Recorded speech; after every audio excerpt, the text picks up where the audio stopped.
Y vamos a hacer hincapié, hermanos, sobre esta realidad, porque hemos estado viendo, hermanos, que relacionarnos se ha constituido en un desafío. Y luego relacionarnos, hermanos, se ha constituido en una necesidad. Y el día de hoy vamos a analizar un poquito sobre este punto, el relacionarnos una responsabilidad. ¿Sí?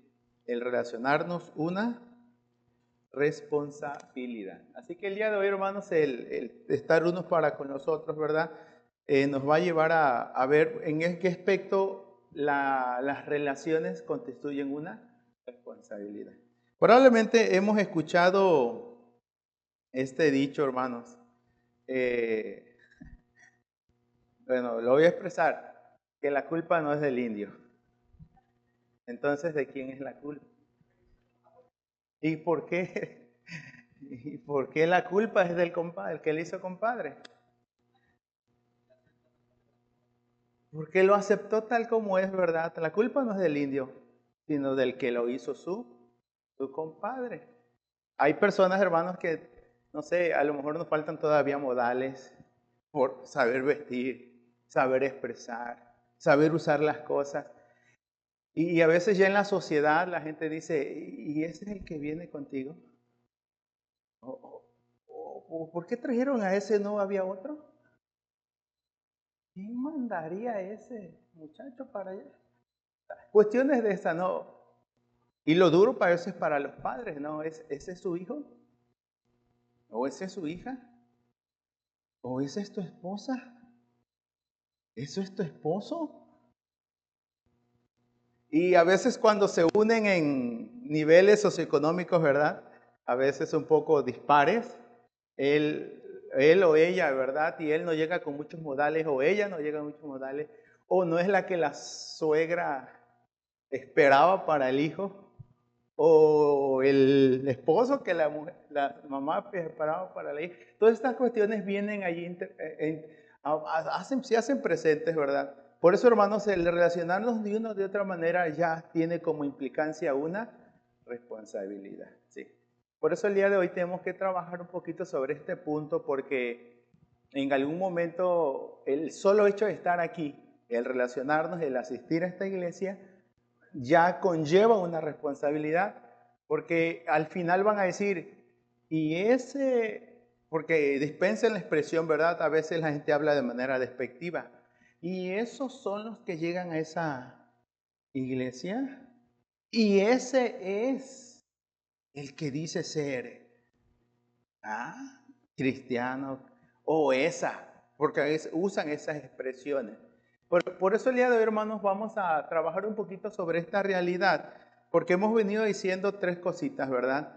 Que no solo tenemos que tomar la iniciativa, como lo pudimos leer en el Evangelio según San Juan 4, ¿lo recuerdan? Jesús y la mujer samaritana. Él toma la iniciativa y entabla una relación con alguien que de tajo lo rechaza.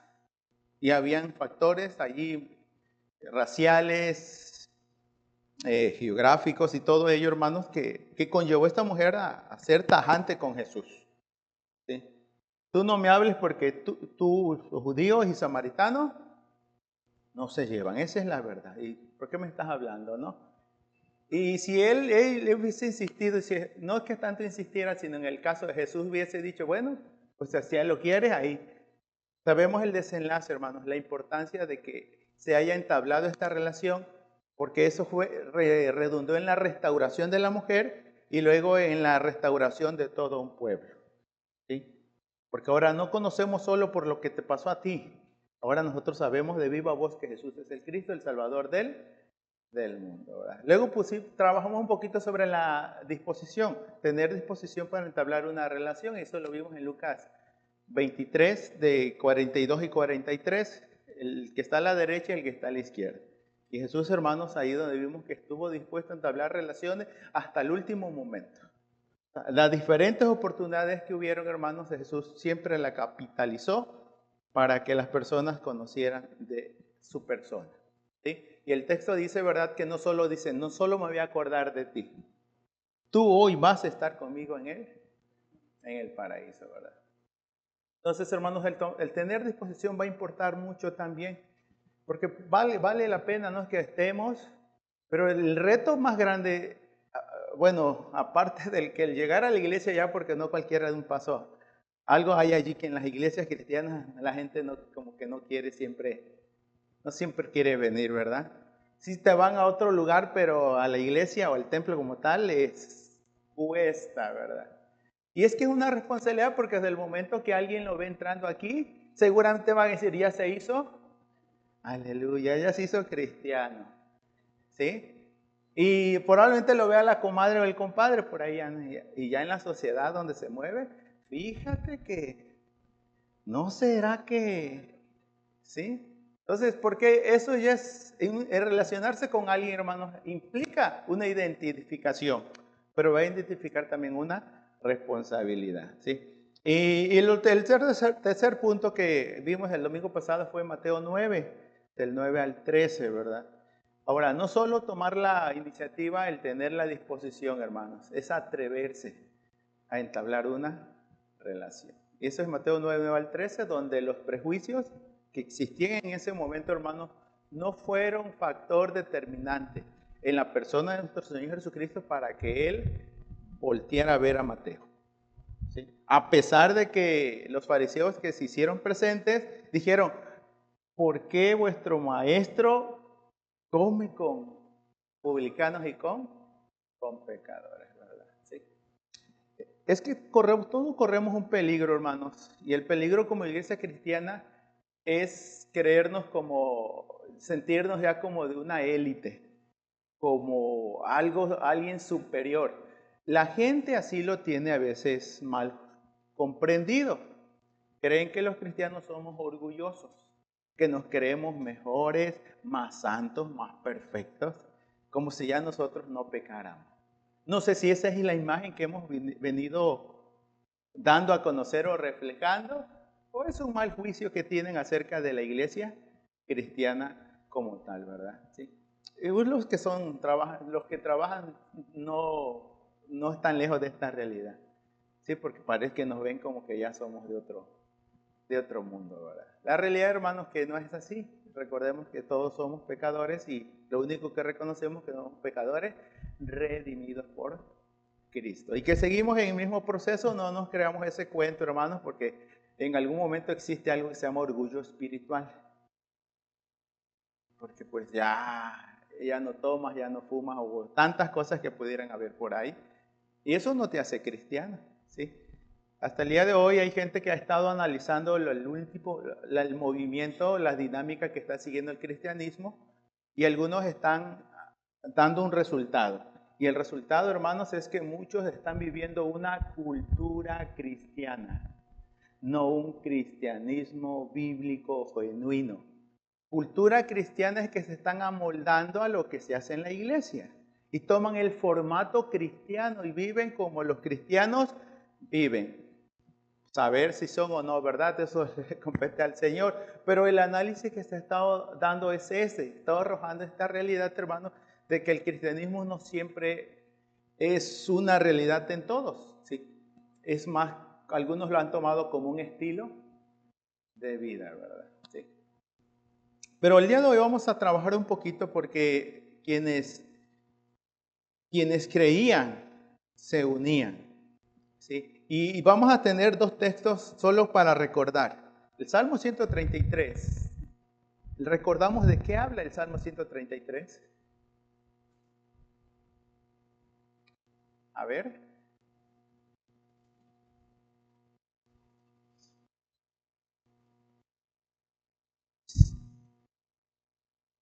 Sí lo recuerdan, hermanos, seguramente. ¿De qué habla ese texto, hermanos?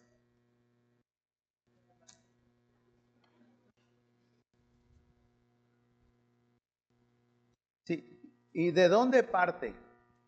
Parte de una realidad. ¿Cuál es la realidad? ¿Cómo lo expresa el texto? Pero ¿de dónde parte el texto?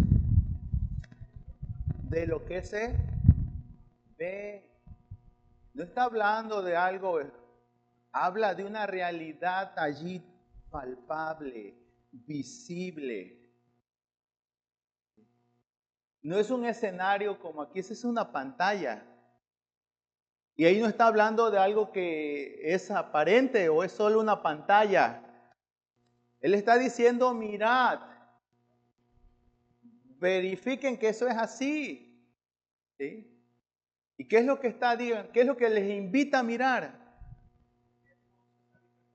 Mirad, cuán bueno. Mirad, cuán delicioso es habitar los hermanos unos en la armonía. Observen esto. Y esta expresión bíblica, hermanos, no estará nada lejos de lo que luego el Señor establecería para sus propios discípulos. Juan 13:34 nos dice, en esto que conoceréis que sois mis discípulos. ¿Y cuál es la evidencia allí? ¿Cuál es la marca? ¿Cómo lo expresa el texto?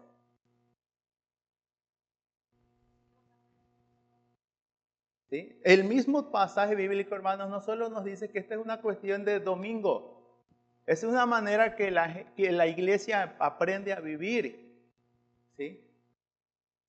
Hay otras expresiones en el libro, de hecho, dice, la expresión es, miren cómo se aman. Miren cómo se aman. Así que tenemos estas dos realidades, hermanos, porque si hemos de relacionarnos de otra manera es porque ya nos identificamos, ya nos sumamos, ya nos integramos, estamos caminando. No somos meros espectadores. Ya no somos de los que vemos torear al toro, sino de los que estamos aprendiendo a torearlo, ¿verdad? No digo que torearlo ya, pero sino aprendiendo a torearlo. Eso implica que empezamos a conocernos, empezamos a relacionarnos, y por ende a tratarnos, a conocernos, a saber por dónde sí, por dónde no. ¿Sí? Porque de lo contrario, hermanos, nos vamos a hacer mucho daño, ¿sí? Porque no nos va a gustar la forma de ser de Juan, o no, es un decir, ¿eh? O la forma de ser de Pedro, o de María, o de Juana, ¿sí? Entonces, ya desde ahí vamos a decir, y el detalle es que no vamos a quedar callados, ¿sí? No, es que este es así, acá y allá. O sea, no es la forma es, Señor, ayuda a la hermana o el hermano en esta área de su vida. O haznos sabios entendidos para abrir sus ojos a esa realidad, ¿verdad? Porque desde el Sermón del Monte el Señor claramente lo dijo. Seguramente, dice, ustedes van a ver la viga, pero van a omitirla. Es al revés, ¿verdad? ¿Sí? Ustedes van a omitir la viga, pero sí van a mirar la paja que está en el ojo de su hermano. Y esto es así, esa es una dinámica mal empleada en la vida de las iglesias, pero por ello, hermanos, la palabra de Dios tiene que hablar a nosotros. Sí. Reitero entonces, pues, que si el relacionarnos es algo que el Señor demanda y espera, es porque Él hizo posible ya, ¿verdad? Seguramente el Señor va a seguir añadiendo a su iglesia los que hemos de ser salvos. Pero los que vienen, hermanos, no traen una cultura cristiana, ¿verdad? A veces su forma de vestir, su piel ya trae cosas, aretes, sus nariz, o no sé qué tantas situaciones pudieran traer. ¿Sí? Y lo importante, hermanos, no es, llegandito, no es ponerle el formato cristiano, ¿sí? Sino que el Evangelio transforme y renueve sus corazones. Porque cambiando su corazón seguramente va a cambiar su conducta y por ende el comportamiento, ¿verdad? Pero si colocamos el formato cristiano, a lo mejor les hacemos creer que porque esto por lo otro, ya les damos una falsa confianza de decir, yo soy cristiano porque yo cumplí con ello, ¿verdad? Pero bueno, vamos a ver a la dimensión que toma este punto, hermanos, de relacionarnos a una responsabilidad. ¿Y por qué va a tomar una responsabilidad? Bueno, habrán momentos, hermanos, donde tenemos que decidir qué hacer, pues. Porque situaciones se van a dar, ¿sí? Las busquemos o no las busquemos. Vamos a ver dos relatos. Uno es Génesis 13:8. Vamos a ese texto.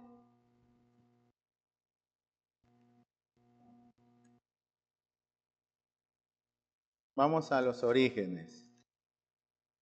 ¿Cómo lidia este personaje con esta situación? Literalmente el texto, hermanos, no nos dice otra cosa. Nos dice que era necesario por las razones que hay, dice, que Abraham y su sobrino se apartaran, se separaran. Pero la separación aquí era geográfica. Era la razón, ahí lo dice, porque sus ganados y sus bienes eran ya muchos, al grado que tenían que tomar mayores distancias geográficas para que vivieran más tranquilos y cada quien atendiera lo suyo. Pero esa separación y esas distancias eran geográficas, no tanto emocionales, sentimentales y mentales, porque a veces se puede entender así. ¿Sí? No es tanto de estar lejos cuando pueden estar juntos, ¿verdad? Aun cuando los esposos tienen situaciones, Pablo habla en Corintios 7, ¿verdad? Sí, que se distancien un tiempo. ¿Para qué dice? Para estar en comunión con Dios, estar en oración buscando de Dios de una manera que, a ver, personal y muy íntima, ¿verdad? ¿Sí? Pero luego dice el texto, se queden allí. No, vuélvanse, intégrense, dice. Entonces, ahí en esas cuestiones, a veces los hijos también toman ciertas distancias.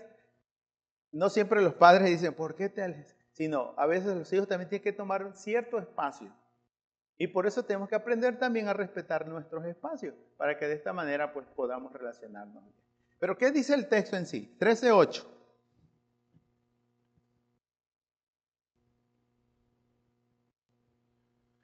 Entonces Abraham dijo a Lot, ¿qué no debería haber entre ellos? Altercado, ¿verdad? No dice patriarcado, sí. No haya patriarcado entre nosotros. No haya altercado. La razón, hermanos. ¿Sí? Y específicamente dice el texto, entre nosotros dos. No hay altercado ni entre mis pastores. Y no hay altercado entre tus pastores y los míos, dice el texto. Y la razón porque somos hermanos. ¿Eran hermanos realmente? No eran hermanos. Si eran familia. ¿Sí? Uno es el tío y el otro es el sobrino. Pero él dice, somos hermanos. Alude, hermanos, al hecho de que sí, unas son familia y finalmente pues son, de allí viene ya una nación que está naciendo o nacerá del caso de Abraham como judíos, ¿verdad? Ahora, el punto bíblico, hermanos, que no podemos perder de vista es este. No haya altercado entre vosotros. ¿Cómo Abraham logra hacer conciencia de esto? ¿Y cómo logra ver el punto? Porque no se pierde. ¿Qué pensamos de este texto, hermanos? ¿O qué nos habla este texto?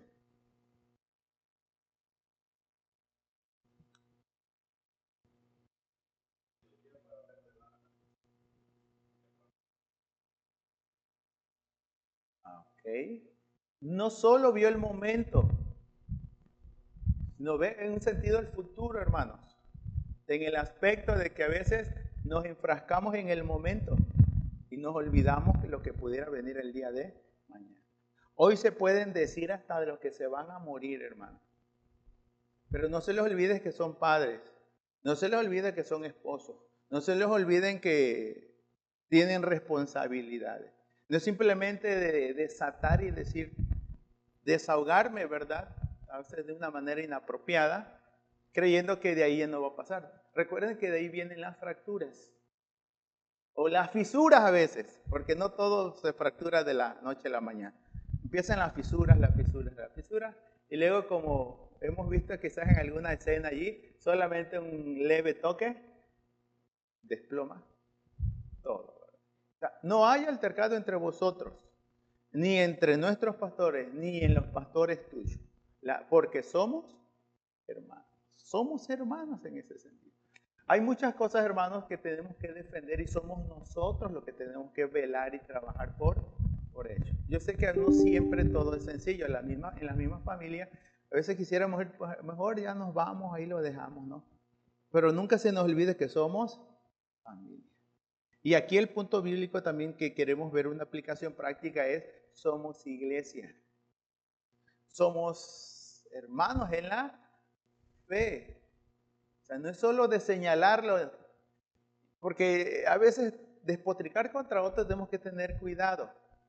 Porque a veces nos lleva a ese pensamiento, no, que se vaya. Pero usted, hermano, si usted supiera lo que, bueno, la palabra es, se usa, ¿no? Ganar un alma, ¿no? O llevar un alma a los pies del Señor. Usted sabe el proceso de ganar un alma, y por qué la Biblia dice que hasta fiestas se hacen en el cielo. El proceso de uno mismo, hermanos. ¿Sabe que no fue de la noche a la mañana que uno vino, se puso a cantar y decir yo voy a amar al Señor? Probablemente pasó meses, años. O al grado, hermanos, que me hicieron sentir cristiano sin serlo. Y de buenas a primeras, pues, ni lo que, ¿cómo dice la expresión? La falta que nos hacía. Sí. Pero un ratito, hermanos, podemos nosotros, recuerden que es más fácil construir o destruir. Se destruye en un momento, pero se construye. Y hay obras que ni se terminan. Ahí están todavía en obra negra. De ahí no pasa. ¿Sí? Bueno, tomemos en cuenta, hermanos, que desde los inicios de la Escritura apela que siempre debe haber, ¿sí? Pugnemos por las buenas relaciones. No nos olvidemos el sentido que tiene el relacionarnos. Porque somos hermanos, somos familia. Y realmente, hermanos, Abraham no tenía ninguna responsabilidad en un aspecto con Lot. Pero Nacor, que era el padre de Lot, si no me equivoco era Nacor, uno de los hermanos de Abraham, murió. Y fue Abraham que de manera voluntaria tomó una responsabilidad con su sobrino. Y no solo esto, una responsabilidad de cuidar, sino también que lo ayudó a que prosperara. Y al final sí prospera. ¿Sí? Pero de ahí vienen estas realidades que no podemos perder de vista. Para Abraham, el relacionarse con Lot ya constituye una responsabilidad. Y por eso vio por él. ¿Sí? Si somos hermanos en Jesucristo, nuestro Señor, pues yo tomo una responsabilidad con mi hermano y con mi hermana. ¿Sí? En algún momento tenemos que ver qué pasa, cómo están. Y aquí en algún momento tenemos que hacer un análisis como iglesia, hermanos. ¿Cómo son nuestras relaciones? O si en verdad nos estamos relacionando. Hoy ya nos vimos los domingos y ahí va y nos vemos. ¿Sí? Y no estamos practicando lo que somos, una comunidad. Y ese es el segundo pasaje que quiero ver a la par con, ya cité el Salmo 133. Ahora vamos a la par, hermanos, con el libro de Hechos 2. Estos textos seguramente ya lo recuerda usted. ¿De quiénes habla allí, hermanos? Hechos 2, verso 41 y 42. Hechos 2, 41 y 42.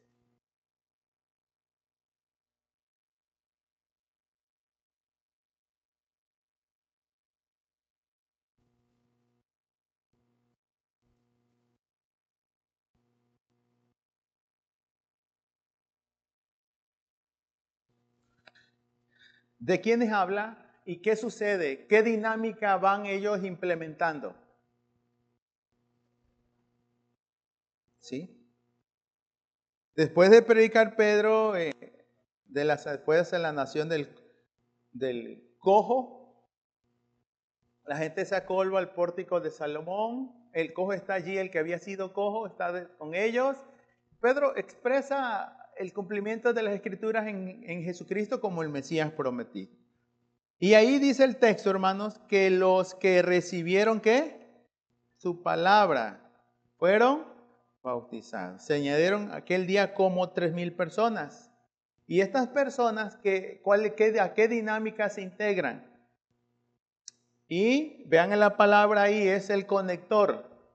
Es una conjunción de conexión. Perseveraban en la doctrina de los apóstoles, en la comunión unos con otros, en el partimiento del pan y en las oraciones. ¿Nosotros en qué perseveramos? En la doctrina, deberíamos perseverar en la doctrina de los apóstoles. Pero también deberíamos de estar en la comunión unos con otros. ¿Sí? Pero también en el partimiento del pan. Algunos creen que ya era la práctica de lo que sería la Santa Cena allí ya. Y sobre todo en las oraciones, ¿verdad? ¿Sí? Así que esa es una realidad que no podemos perder de vista. El relato prosigue y ahora dice, los que recibieron. Implica que ya hay otros. Aquí específicamente se habla de los que van añadiéndose a la iglesia. Y los que se van añadiendo se van integrando, involucrando, haciéndose parte, teniendo pertenencia en el grupo, vamos a creer así. Porque el verso número 44 ya no solo habla de los que recibieron, ahora de quiénes habla. ¿Ah? Ahora dice el texto, todos los que habían creído estaban juntos y tenían en común todas las cosas. Entiendo, hermanos, que aquí el texto no solo habla de los que creyeron en ese momento, sino de los que ya, todos los que habían venido creyendo. Todos los que habían creído. Y algunos creen que la membresía parte de allí. De venir en fe y en arrepentimiento en el Señor Jesucristo.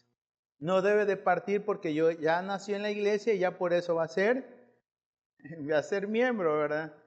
Debe partir de una vivencia, de un encuentro personal con nuestro Señor y Salvador, hermanos. Y bueno, el mismo texto prosigue diciendo, hermanos, que había desprendimiento, había generosidad. Y una vez más en el verso 44 se reitera la palabra perseveraba. Y es muy parecido a lo que ya dijo en el verso 42. Perseveraban unánimes cada día en el templo y partiendo el pan en las casas, comían juntos con alegría y sencillez de corazón, alabando a Dios y teniendo favor con todo el pueblo. Y el Señor añadía cada día a la iglesia los que habrían de ser salvos. Veamos la dinámica. ¿Saben? Algunos quisiéramos, hermanos, pensar de antemano los reformadores cuando pugnaron por volver a la Escritura. La mayor finalidad era tenían como punto de partida, como punto de referencia a la iglesia primitiva, ¿sí? De cómo es la iglesia en esencia prácticamente. Porque allí era un organismo. El punto que luego con el paso de los años, y ya mayormente en la época de la Reforma, la iglesia se había hecho como a un ladito el ser un organismo para simplemente vivir como una organización. Por eso estaba toda la jerarquía que existía hasta ese momento, ¿verdad? Y dice la iglesia, no podemos vivir. Hasta el día de hoy, hermanos, reconocemos que la iglesia ciertamente es una organización, tenemos que organizarnos. Así como un cuerpo está ordenado, porque somos la imagen que da Jesucristo de su iglesia es un cuerpo. Y habla de miembros y todo ello. Entonces, todos nuestros cuerpos tienen una función, ¿sí? Entonces, la iglesia requiere de una organización, pero también sin perder de vista que es un organismo, donde todos los miembros contribuyen a esa unidad. Ahora, por ello, hermanos, en la práctica vamos a ir a Romanos 13:1, que es lo que debe permanecer. Hebreos.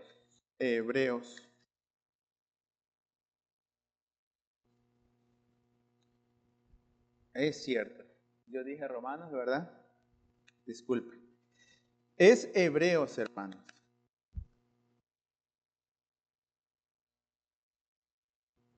¿Qué dice el texto allí? Es una frasecita, hermanos, allí. Hay dos realidades. La primera realidad es el amor fraternal. ¿Qué es el amor fraternal? ¿Lo recuerdan?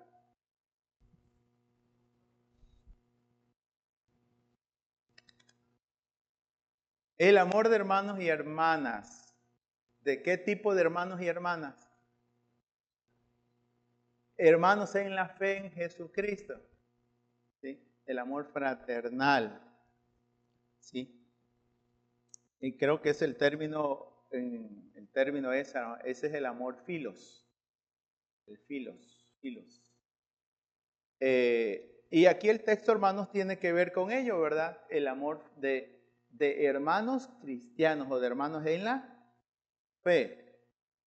Sí hemos de llevar una fraternidad, pero no como la llevan algunos, un grupo mayoritario por ahí que le hablan la fraternidad universal, ¿verdad?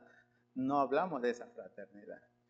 ¿Sí? Hablamos de la fraternidad, el término que se emplea en Hechos 2 es la coinonía, la comunión los unos con los otros como hermanos en Jesucristo.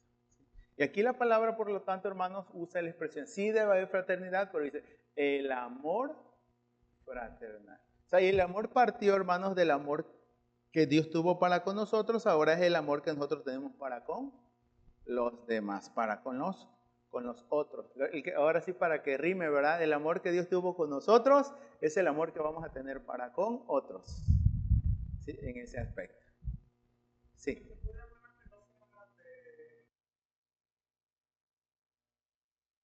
Sí, esa es una regla general. ¿Sí? Hasta el enemigo, dice el texto. Ahora, aquí el punto, hermanos, es en el ámbito, ¿verdad? Si vamos a amar a los de afuera, pero el punto que no quiero perder de vista es tenemos que aprender a amarnos los de adentro. Si eso es una realidad, hermanos, lo otro sí va a estar difícil, pero no va a ser imposible. Pero aquí, hermanos, el amarnos entre nosotros es el reto. ¿Sí? Y ya muchos sabemos por qué, ¿verdad? Pero el texto dice, hermanos, que no sea algo del momento, que no sea hacerlo de domingos, que no solo sea en festejos, de ratitos. El texto bíblico nos dice que, ¿cómo inicia el ver 13? ¿Qué nos está diciendo ahí el texto? ¿Sí? Permanezca.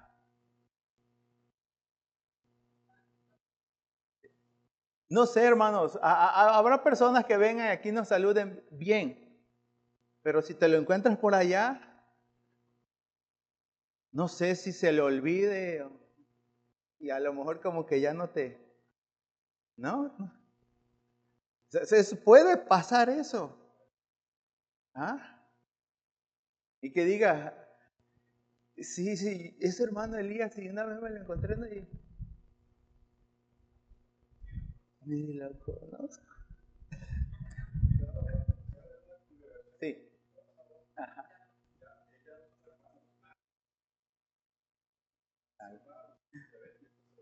La ley del hielo.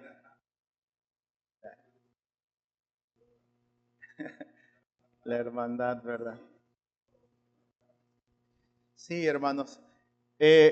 Hay muchas otras prácticas que establece aquí el libro de Hebreos. Pero sobre todas las cosas, recuerden que Hebreos se escribe en el contexto judío. El entender el judaísmo, hermanos, o entender que el Antiguo Testamento tenía una finalidad y apuntaba a una realidad, hacia Cristo como el Mesías. Y ahora, hermanos, sí, y es que a los que salieron del judaísmo no le era fácil entrar al cristianismo. Porque pues sí, los judíos, hermanos, no querían para nada a los cristianos. De antemano, desde los libros de Juan, cuando el Señor sana al ciego de nacimiento, los mismos padres no quisieron decir la verdad o hablar libremente. ¿Por qué? ¿Recuerdan? Tenían miedo de que los expulsaran de las sinagogas. ¿Sí? Y los vieran feos como suele pasar a veces, ¿no? Y es duro que te apliquen la ley del hielo, ¿no? La ley de desprecio, de la indiferencia. No debe ser cosa sencilla. Permanezca entonces el amor fraternal. Vamos a llevar entonces, hermanos, ¿por qué este punto? El punto es este. Una responsabilidad. ¿Cómo entienden ustedes esta responsabilidad en el hecho de relacionarnos?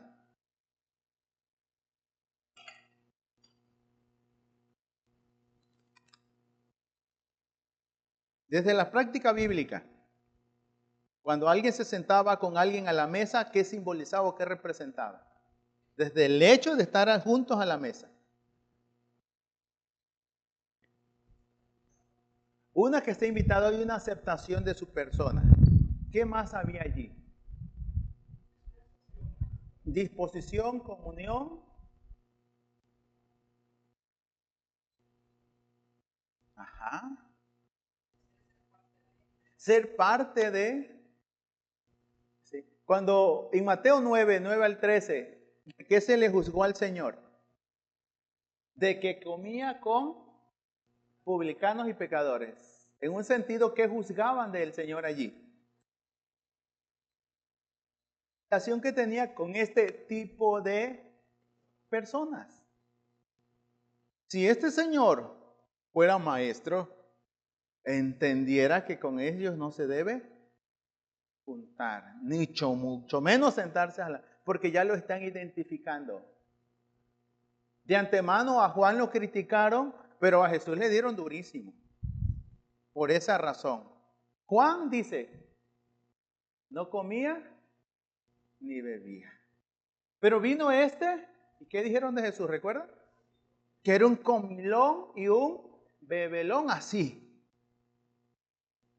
No se tocaron, pusieron la mano en el corazón para hacer esa crítica mordaz en contra de la persona de Jesús y sus acciones. Este es peor, así dijeron. Hablando de nuestro Maestro, de nuestro Señor. A ese grado. Hay muchas realidades, hermanos, hay otro aspecto donde sí nos dice el Señor guardar ciertas distancias. ¿Sí? Vamos para... bien.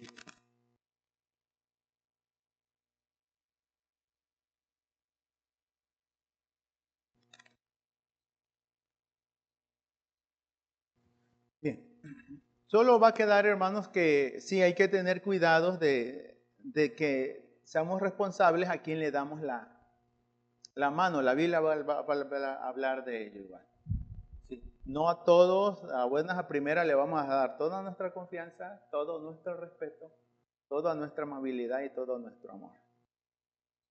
Uno tiene que ser sabio y entendido con quien uno tiene que aprender a relacionarse también, ¿verdad? Sí. Entonces hay que ser sabio en esos aspectos.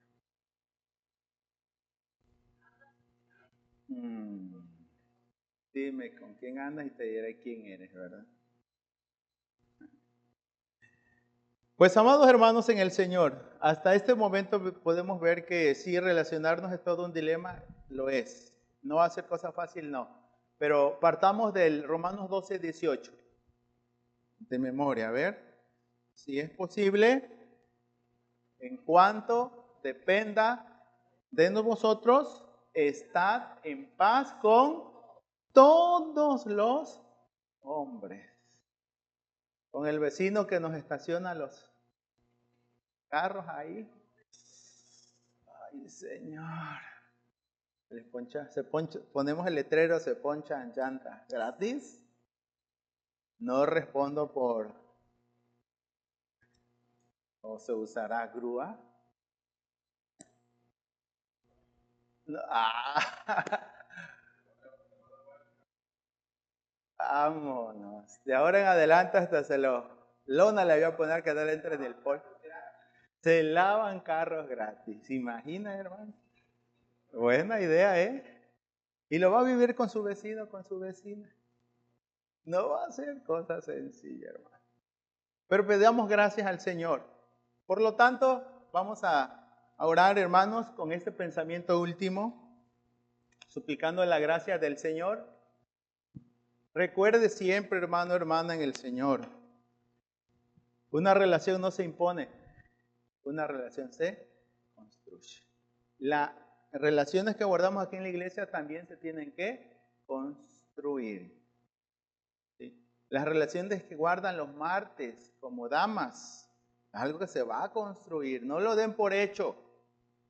No se traten, no se lleven tanto tampoco.